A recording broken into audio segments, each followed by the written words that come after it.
Tangis bahagia Bidan Rusmiati, dapat 3 motor usai kena prank oleh Pemkab Polewali Mandar. Bidan Rusmiati Aminuddin tak kuasa menutupi rasa bahagianya menerima hadiah sepeda motor setelah sempat diprank karena ditarik lagi oleh Pemkab Polewali Mandar.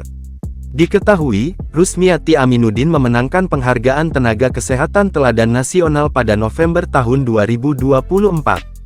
Setelah kasusnya viral, Rusmiati mendapatkan rezeki berlimpah. Ia yang awalnya dijanjikan 1 unit motor atas jasanya, namun kini mendapatkan 2 motor tambahan. Hadiah pertama, berupa sepeda motor pribadi dari mantan penjabat Bupati Polman, Andi Ilham Borahima, telah diserahkan langsung kepada Rusmiati. Sementara 2 motor lainnya masih menunggu proses penyerahan.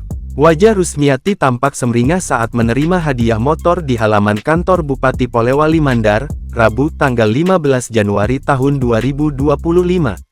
Terlihat dari pantauan Kompas TV, Rusmiati sampai membungkukkan tubuhnya sambil menangis saat motor tersebut kini sudah menjadi hak miliknya.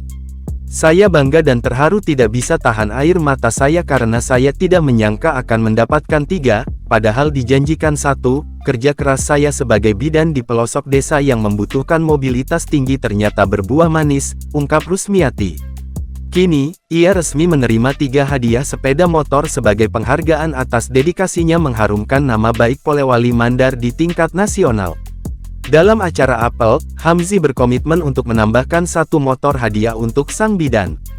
1 motor yang telah diserahkan adalah sepeda motor Honda Revo Fit berwarna hitam. 2 motor lainnya, 1 dari Bupati baru dan 1 dari Dinas Kesehatan setempat, akan diserahkan setelah anggaran Pemda Polman cair.